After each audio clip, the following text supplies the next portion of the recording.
Hello, everybody, and welcome to BODS Mayhem, our live podcast. It's Friday, December the 3rd, and we're getting close to old Metal Claus himself coming down your chimneys. And he's off this Friday because he had to go back to the North Pole because I thought I did a bang up job. I thought I did good, but evidently one of the elves got pissed and created another fake Santa Claus, and he's causing all kinds of problems. And yeah, Metal Claus had to go take care of this guy. So you know how it is. First off, I want to thank George for being on here, and I'll give him a good intro here in just a few minutes. But I want to say happy birthday to the Prince of Darkness, Ozzy Osbourne. Today is his birthday, and glad he's still around because we don't have a lot of great musicians, the elders, I should say, still around right now. And if you get a chance to see them live, go check them out before we're not able to. And also, Guns N' Roses dropped their new lyric video for "Hard School." They dropped that today, so it's actually not a bad song. Surprisingly, they've done a good job on it. But I want to thank my brother from New York City stopping in tonight, George Grant of Black Rose Burning. New York City's Black Rose Burning have released their follow-up album entitled "The Wheel." 50 minutes of galactic post-rock, post-punk album. Also, check out their other album, The Scorpion. The Year of the Scorpion. You want to check that out too. So, two great albums. And George, man, welcome back to the show. Always glad to have you on here talking about your music, dude. Thank you, brother. Thank you, brother. I'm glad to be back. Hello, everybody out there. It's always good to be here. Folks, if you have any questions, please feel free to drop them in the chat room. If I see these, I will ask the questions, and George will be more than happy to answer them, or he'll tell you just get lost. I don't know. I got my Kraken and Coke. I'm ready to answer. So this album, man, The Wheel, this is a pretty good album from you guys. And I'm just gonna say this right now. I've listed this a lot actually on Spotify, and the one I like a lot is Antonia. I absolutely love that song. Oh, Great, thanks, man. great song. It's got a little goth flavor in it, but it's got some guitars. It's doing its due, I think. I mean, my wife, it's really like, my wife's name is Antonia, obviously. And after 20 some years, she was due for one. You know what I mean? Yep. George, she had you on her list. She was due for one. So, I had something in my brain, and I put pen to paper, and I was like, this works. It's how I feel about her. It works. How excited are you to finally have this new album entitled "The Wheel" released, especially in this crazy time that we're in right now? I'm super excited. I mean, I spent the past probably year and a half working on this, aside from putting a live band together, and it was a lot of work, and it was like I gave birth to this thing that I'm really, really very happy with. I mean, sometimes you're not all that happy with your final product, but I'm really happy with this one. So when the pandemic hit, did this allow you to have extra time to create music for this album, plus the Year of the Scorpion too? Because these albums come out like back to back, right? Absolutely. Year of the Scorpion. I had just split up with some guys I was working with in another band, and I was like, all right, it's time for me to do something on my own, no masters, no collaboration. I get to do everything. I get to call the shots. I get to make it happen. And so when the pandemic first hit, that's when I had the time to sit down and write Year of the Scorpion. And it's been ever lingering, this pandemic. So I've been getting a lot of music work done, a lot more than I normally would have had I been working all the time during that time. Speaking of the pandemic, and it's hit everybody, I don't care who it is, musicians, workers, I mean, every single person that's out there. Do you think, though, George, this has given local bands and even playing field now with national, Lord God, I'm getting tongue tied, with national acts, man? I think that it kind of stifled as well because the clubs weren't really open and nobody was going out. But let's say for scenes, the goth post-punk scene exploded on Twitch because nobody had anywhere to go. So they started picking their favorite DJs and going to see them. I mean, when my son, is a big gamer, he's always talking about, I watch guys play on Twitch and pick up tips and everything. And I was like, that shit's never going to be for me. You know what I mean? That's never going to work for me. And then my friend said, hey, I'm DJing on Twitch. I went on. I was like, wow, this is great. And you can get DJs from all over the world, stuff like this, like the Mayhem Hour. I mean, it was a game changer. Twitch, I think. You can do live broadcasts. That helps too. I mean, I think for the most part, people got, local bands may have gotten a little hurt by the pandemic because they're not getting that local, cash flow and like exposure that they normally get. But if they were working hard on other stuff, then it was helpful. How If they were crazy is recording, yeah. sorry, go ahead. No, that's okay. I was gonna say, how crazy is it to even think now that we have all this new platform, to even think about in the '80s to even go, wow, computers are gonna be the way of the golden age. You know what I'm saying? Yeah. I mean, it's like the difference between a cassette and a CD Yeah. from the 80s. It's like it's that big of a difference. I mean, this is the computer age, and especially going through the pandemic, the game really got changed. I think the game really. I mean, I was watching my friend's band broadcast from London, and it was great. I was like, I would have never seen those guys, any other way except they broadcasted on Facebook or Twitch. Mhm. And I hate to say this, but if you're not a well-known national act who are still raking in the cash, you're pretty much screwed if you can't adapt to this. Absolutely. I mean, if you're like in your town, you have a decent following and you stay on top of it with the normal stuff that a band has to do, like to, like, keep keep their fans happy.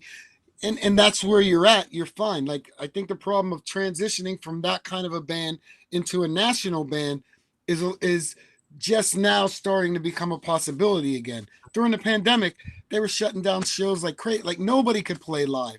And you earn a good bit of your reputation playing live. And most of the people, man, they're on their phones 24/7. They're on their tablets 24/7. And it's like I said, if you can't adapt to this, your attention span, man, is just gone. You have to. It's, and I hate to say this again, but it bothers me that you as a band need to put out an EP, at least a new song every 2 to 3 months, because people like, what they do 6 months ago. You know what I mean? That's like what It, 6 months now is like 3 years. Totally. The attention span is this short. My goal since I started this, I put out within the space of 2 years, I put out a record, I put out an EP of acoustic songs, and I put out about 5 singles. And then this record. And now I got to do the same thing all over again. Not that I mind, it's what I do. Yeah. But attention spans are very short. It's like a friend of mine, she was promoting something and she's like, I just usually put it out there and then I expect people to put it in their calendars. And I was like, no, you're not getting how this works. Like, you got to hit them a week before, then 3 days before, then the day before, then the day of, because a week goes by, they even forgot who you are. Mm-hmm. They don't even know who you are.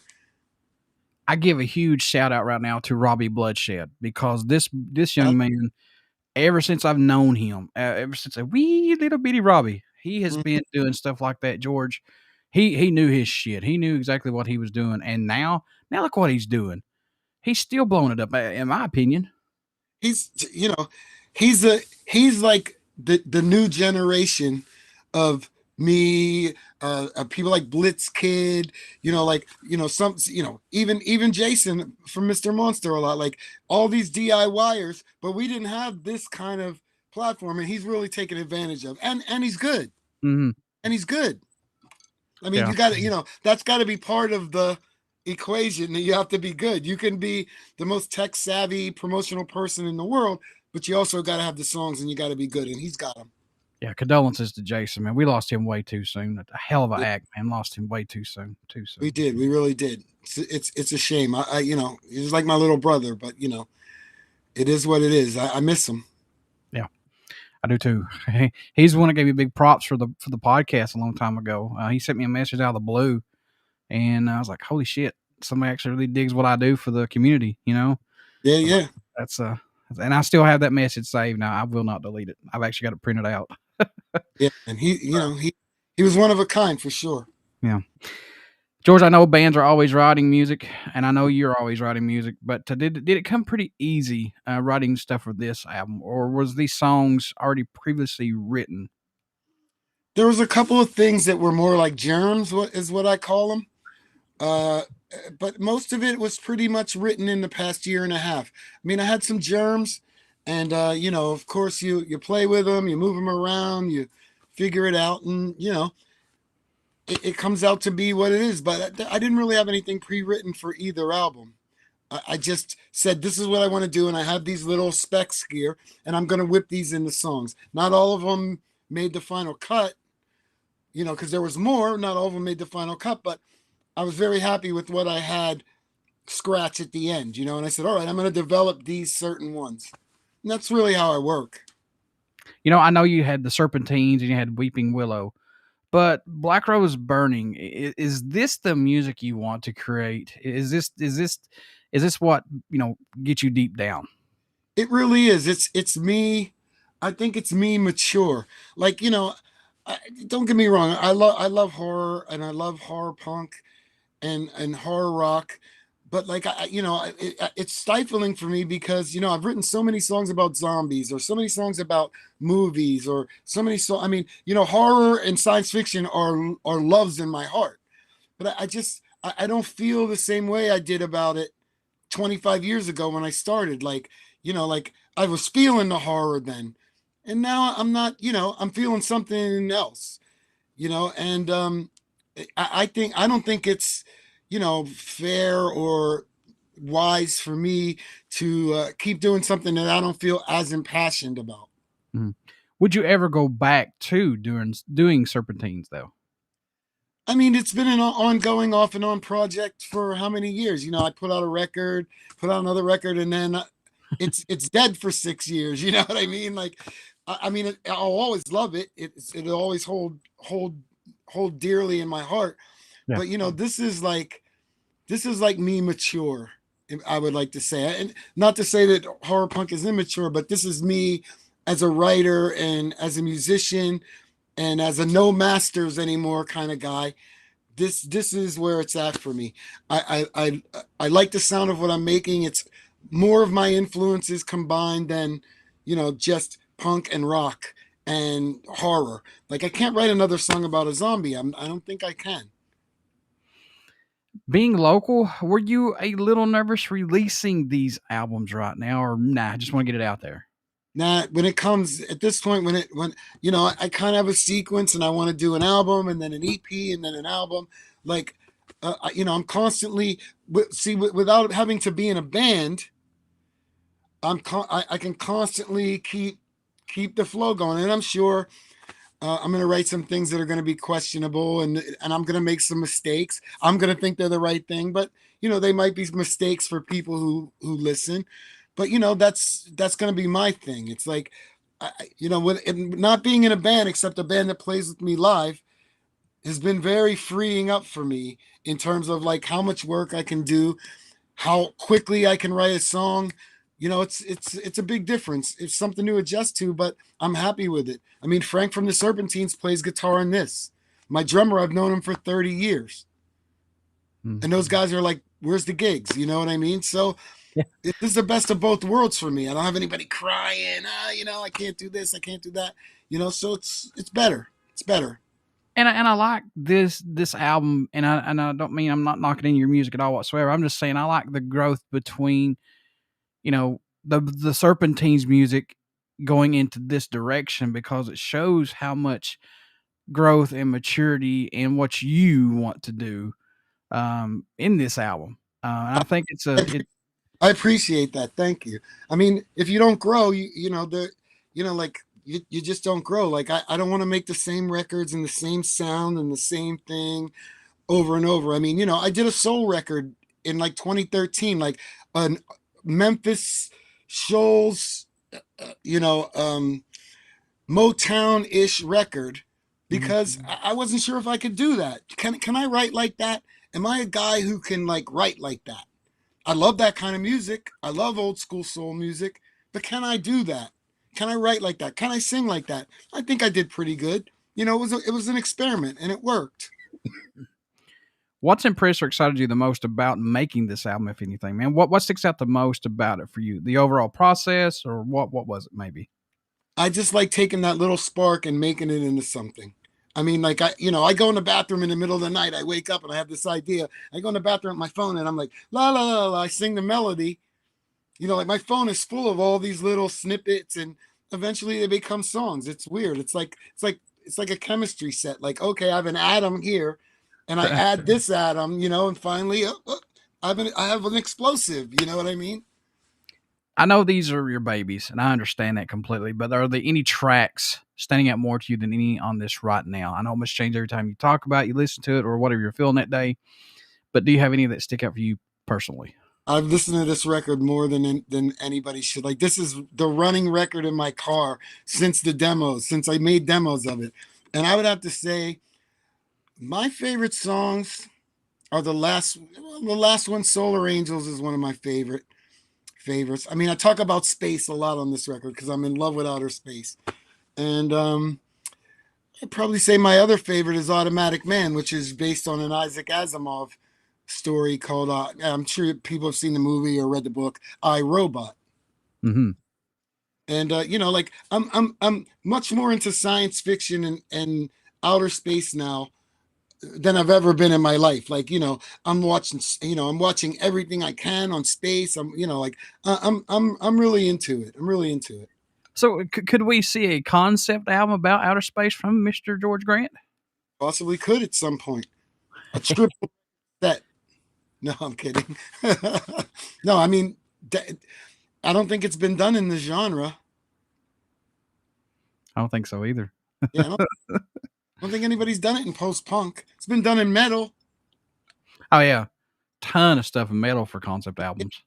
Yeah, I don't think it's been done in post punk. I think that's a good possibility. So, talk about the post punk, goth stuff like that. How's the reception of this album from those folks? What reception are you getting from them? It's been very good. It's been very good. Like it's been so good. It's been so quick. It shocked even me. I was Mm. like, I got a good record here. I always feel that I have a good record. And I think most of my product and most of my recordings sound good, and the songwriting is good. It may not be the best, certainly nowhere near the worst, especially in the horror punk scene to what's out there. I mean, I think we cut a good record. But this one, like, I kind of knew when my parents were like, oh, we really like this. And I'm like, all right, something's going on with this. You know what I mean? Like, there's a vibe that I made, and I feel it. And like, it's one of those weird things where finally you're like, oh, well, I played it for so and so, and, they really liked it. And you feel it like as a vibe, it's like a wave. And I felt that with both records. I like how the track listing is. The track listing matches up perfect, man. I mean, it's good. You can pop this in, relax, sit back, and just chill out. Honestly, Absolutely. Absolutely. I mean, I think the order that songs run in is huge. It's big. It's like Dark Side of the Moon wouldn't be Dark Side of the Moon if the songs weren't in that order, running concurrently the way they do, running into each other. I mean, that's a little bit of old school, old guy album craftsmanship, but I still think it's craftsmanship as part of the record. any tracks that didn't make this album, man, we can see on an upcoming EP or album down the road, possibly. There's a couple that didn't make it, and they didn't make it because I thought what at the moment what I had on the wheel was a lot stronger than the ones that didn't make it. I mean, I'm not done tinkering with them by any means, but like when I hear that chorus in my brain, I know I was like, this is a winner. You know what I mean? Like when it hits that certain mark, I'm like, yeah, this is the hook right here. You know what I mean? And these ones developed a lot quicker than maybe the 5 or 6 that didn't, germinate totally. Was there a track that you were working on that totally ended up sounding different than intended to that was brought to the table? Absolutely. Solar Angels was actually something I started working on and thinking of it as an instrumental, and it was the verse and the chorus and the bridge and everything was completely rearranged. And I took the what was actually the chorus and made it the bridge. Like, I really hammered away at it. That's why I love it so much, because it started out as a poor orphan child and I think became a really good song. I want to know about this. When you did a cover of Tears for Fears "Shout," was this a song you've been wanting to cover for a while, or what brought this on? I'm a huge Tears for Fears fan. I have been even in my death metal days. I mean, I've never limited myself to the music I listen to. When I worked at Ides Records in Pittsburgh, I was always getting yelled at for playing something that nobody wanted to hear. Like, I was the first person to play Public Enemy in that store. I was like, "What is this?" The record came in. We were like, "What is this?" And I was like, "I'm playing that." No, everybody was like, "No, it's a rap record. You're not playing it." I was like, "When I get my time to play records, I'm playing this record." And everybody was mad, but not Public Enemy became what they became, correct? Mm-hmm. And at the end of the day, you just want to put out good songs. You just want to have good songs, and you hope that people appreciate what you've put into them. What's the growth that you see, man, in your music up to this day that you're most proud of? Um, I think my voice is one. I think my voice is getting like fine wine. It's getting better as it goes along. Um, and just the fact that I'm doing, it's like the old days when I first started the Serpentines. I played raggedy guitar and I played raggedy bass and I had a raggedy drum machine, and I didn't think like a drummer. I didn't understand what a drummer did. But now, 25 years later, 30 years later, I know what a drummer does. I played with enough of them and watched enough of them Give me that I 1 second. I can't believe this. I call mom doing my freaking thing. Hang on. Hello? Yeah, I'm doing my podcast. She's up Marie's.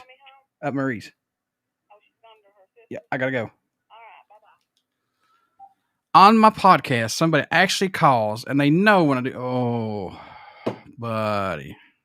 it happens. Oh. Well, hey, it's live and I like it. I don't care. You need one of those little red lights outside the door to say rolling. Yeah, it never fails, man. Never fails. Go It's ahead, all. continue, sir. I'm sorry. Oh no, it's all good. It's all good. I just think, like I play things better. I think things better. I understand instruments better because it's 30 years later. So when Mhm. I write a drum pattern, I know that can actually be done. Back then, I was just writing snare and kick, snare and kick. Now, I can write more sophisticated things, even though I don't all the time. I can. It's just this of like, as you mature musically and as a writer, you just get better. I mean, I'm glad I'm still around doing it. I'm definitely considered an old dude. You know what I mean? Do you think, man, this pandemic though has made musicians come out of their shells and do their own stuff instead of doing their own band things? You know what I mean? I think yes. I would have to say yes. I think um first of all, people were super isolated, and musicians get bored very easily when they're super isolated. So if you got GarageBand, you're trying to do something. If you're trying to do something, you know what I mean? Like, you want to, if like, I could have never just sat there idle that whole time and done nothing musically. I couldn't have done it. It's just not in me to do it. Like, I'm like, I'm waking up with ideas. You know what I mean? So I think it helped a lot of people like have some time to zone in and make some stuff happen. I do. I agree. So how's the scene right now in New York City with the bands coming out and the venues opening back up? How's the turnout so far that you've seen? I mean, the turnouts have been very good. I think people are very excited. I mean, my friend runs a thing called the Red Party, and he has a band. He has it once a month, and he has really good bands, like not just locals but nationals. Like up and coming nationals, not too big, but then again, not too small. And he does a really good job and throws a really good part. Everybody's behind him because they believe in him. They know what he's doing, which the Red Party is my favorite place to go. Um, as far as like it used to be, like you contact a promoter and go to the club and get a gig. I'm not seeing that happen as much anymore. It's kind of like a hack job. It turned into a hack job after a while, where the promoter was just booking all kinds of acts the same night, and There's some singer-songwriter followed by a Britney Spears pop type person, and then a metal band.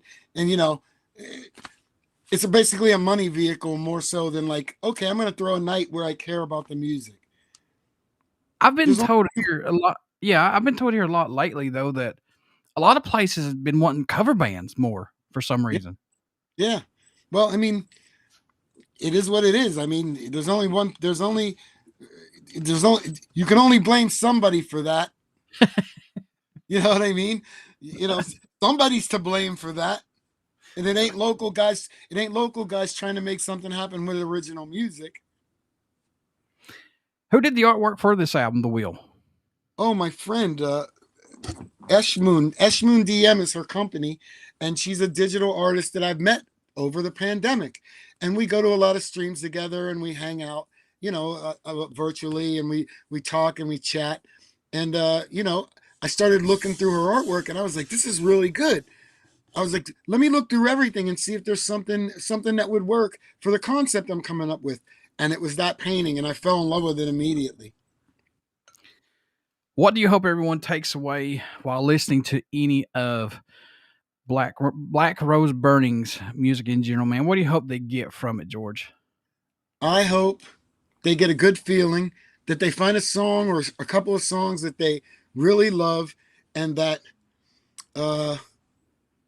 they can see my joy for science fiction and for outer space and even for horror.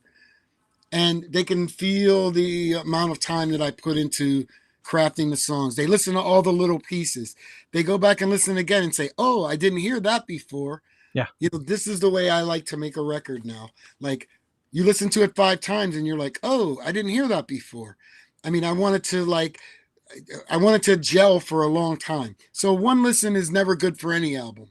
But by the 5th time, I still want you to hear something you haven't heard. Man, I know you've got a lot of music in your tank. I know that I do as myself. But do you still have a go-to album that you find yourself gravitating back to and listening to from time to time that you have to have? Yeah, there's a few. There's actually a few. I would say Physical Graffiti by Led Zeppelin is one of them. That's kind of like a palate cleanser because it's so all over the place with all different feels and everything. I'd say that's a go-to. I'd say, Pink Floyd Animals is a go-to. Of course, I gotta say Earth AD. That's a go-to. And the first Danzig record to a degree. There's also other records like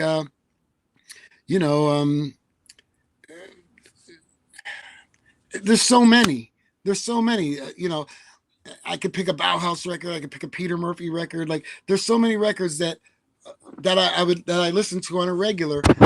But I've been trying lately not to be so bogged down with that. I've been trying to discover like new music, especially new music within the genre I'm in. Like, finding really good stuff, like stuff that I'm like, wow, this is great. And I would say that's Twin Tribes, Hapax, one of my favorites, Delphine Coma. They need to be checked out. I love them.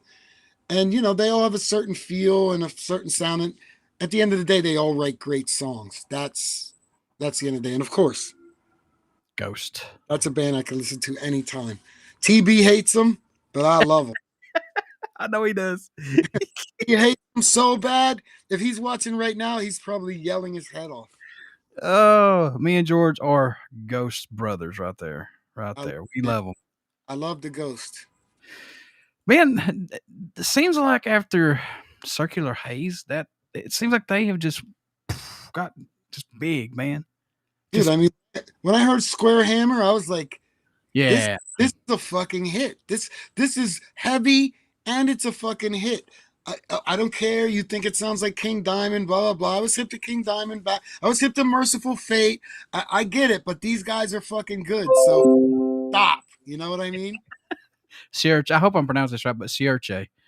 Yeah. That is my favorite Ghost song of all time. How can you hate on that band? They're great. They have everything: harmony, melody, great instrumentation, great vocals. It's a potpourri of greatness, if you ask me. Was it Iron Maiden or somebody said that Ghost was not a stadium band? I was like, yeah, they are. They I could see that absolutely are. easily. Yeah, Absolutely are. Don't get me wrong. I love me some Maiden up to a certain point. Up to a certain point, let's go there. But I think Ghost is totally a stadium band. I didn't get to see him last time because they played Barclays Center, which is basically like a basketball arena or a sports yeah. arena. And I just can't do shows like that anymore. I just can't. I can't function. Like I get kind of agoraphobic about being in a place that size, and it really disappointed me not to see them. But it's just something I got going on. I got to see them at Louder in Life a couple years ago. How was it? Oh, I was like a kid in a candy store, dude. I mean, I've seen them for a long time, like from when they were a baby band. So it's I've probably seen Ghost 6 times, 7 times, and like it just got to the point where I was like, all right, this is a little out of my comfortable zone. I saw them at the King's Theater here, man. Like amazing, amazing. Like this old, completely redone theater. Like from top to bottom, curtains, painting, like it was completely redone. And the theater was beautiful, and they played, and it was great. It was a great venue for them. The one thing, man, that I absolutely love about this band is they are a theatrical band, and it meshes so well with their music. So I good. I agree. I'm a big Ghost fan, and I don't care. I'm That's right, unre- TV. I'm unrepentant. I'm a huge Ghost fan. Oh man, that's awesome. Anybody else that you like right now, man, that's upcoming that you want to give a shout out to for everybody to check out, maybe? Boot Blacks. There's a band called the Boot Blacks. Now, bear in mind, a lot of these bands have like keyboard, and they're not metal, but they're good. They're Mhm. heavy at times. They're light at times. They have a lot of varying depths and a lot of degree and a lot of levels of sophistication in their music. They write great songs, which is really the bottom line for any band. And I'd say Boot Blacks, Actors. These are all like bands 10 years from now. You're gonna be like, who the fuck is this playing this giant place? And you're gonna be like, oh, I heard about that band 5 years ago on Mayhem Hour. Yeah. These are like up and coming bands. You know what, man? I saw Disturbed, and it was at Ozfest. I mean, I know Ozfest at the time was a huge festival. That if you got on Ozfest, that was it. You're golden. But I saw Disturbed when they was very young. On not on even the main stage. They was on one of the little stages, and Right. now then they just blew up. So that's a little band I got to see. And Earshot was another band I thought was amazing. And they got pretty big, and they just I don't know what happened, but and that happens, man. You I get like that. that. This is like a brave new world. Like the bands that basically were on the forefront of this for a couple of years now are like now they're playing the mid-sized venues. Not like Mhm. like you can see their progression. You can see the progression in the music. And there's no assholes. It's been so few and far between on this scene and hanging out and meeting people for me to find an asshole. Not just the bands, the fans. Everybody is fucking cool, Everything's and changed. Yeah. that's hard to do. It's hard to be like in a thing where 90% of the people are cool. It was never that way in horror punk and blah blah blah. I was always No. infighting shit, and this is totally different than that. This is like bands shaking each other's hands, helping each other, not just because it's whatever, just because they're cool. It's like if you wasn't this band's fan or you didn't believe in what this band said, like you're screwed if you liked another band. You was shunned out, man. That's not the way in this scene at all. It's a Nope. totally new world. It's a new frontier. It's decent people in great bands being decent to each other. It's impressive, actually. Is this a breath of fresh air for you? Absolutely, no question. I mean, I was on the goth scene for many years. My wife, she's pretty much like a goth legend in New York for going out to the clubs and dancing. It's not like I just came fell out of nowhere into this scene. I've always been out there, Right. but like I've never been this immersed and this driven about it. I would go to clubs and I'd hang out, and I knew, a lot of people that are helping me promote my record and helping me do things are people that I've known for 20 years. I just never had anything to offer them. Folks, you want to get out and pick up my bro's new album called The Wheel, and it's entitled the band Black Rose Burning. Please check his music out and pick up his stuff. Plus, pick up The Year of the Scorpion. I'm telling you, folks, right now, this is good stuff, and I'm not just saying it because George is on here. I've known George for a very long time, and he doesn't put out crap. Trust me. We've known each other for a long time. Ever since you had me on again, bro. Yeah, this is George has been on here, man, ever since I fucking started my everything with BODS Mayhem Hour. I got the shirts to prove it. And I'll be sending him a poster and some other stuff here soon. So I got the shirts to prove it. Yeah, I'm going to send you some other stuff here soon. So little Christmas gifty. I'll take care of you on some stuff too. So, folks, please get out and check this out. I'm begging you, give him a fair shot, and trust me, you'll find some good music on here. So, my bro, how can folks stay in touch with you? Buy this new album, everything that you got coming down the pipe. Oh, let me ask you one more question. I totally forgot about this. Sure. Are you want to take this out on the road eventually? I got a couple of dates coming up. I got Boston and I got upstate New York in February, and that's going to be sort of like the kind of kickoff to get things rolling. I'm discussing Philly. I'm slowly expanding the area that I'm going to be able to deal with. Of course, like anything, like with a live band, you have to take into account who's working and who's doing everything, because people got to make their living. I'm not trying to take that away from them. So, it's slowly going to expand when I can afford to put money in their pocket more so they don't have to work that week. It'll get bigger, and it's getting there. We're definitely going to be out on the road, though. It's like I said, man, even though it's took me 11 years to finally do what I'm doing right now, in depth that I'm in, you've been in it for a long time. You know how it is. Just got to keep chugging, and it's going to happen. I mean, being successful in anything for most of us is a war of attrition. Yep. You stay in the trench, you keep your gun loaded, and then eventually you're going to get something to shoot. That's the way I look at it. So anyway, folks, get out and please pick up Black Rose Burning new album, The Wheel. Please pick up the other album too, The Year of the Scorpion, and you won't be disappointed. So George, how can folks stay in touch with you, buy all this stuff, merchandise, tour dates, all that good stuff down the pipe? How can they do that, sir? You can either go to my website, blackroseburning.com, or Bandcamp. Bandcamp is where I do all my business. And if there's bands out there watching and you're not involved with Bandcamp doing your business, you should be, because they're by far the fairest people out there. Right there is the cover of Black Rose Burning, The Wheel, in case you want to know what it looks like. That is it right there, folks. Please, like I said, get out and check all this out. So next Friday, we will have Metal Claus. He will be back on here because, like I said, he had to go take care of some stuff at the North Pole. The Black Label. Does he break stuff?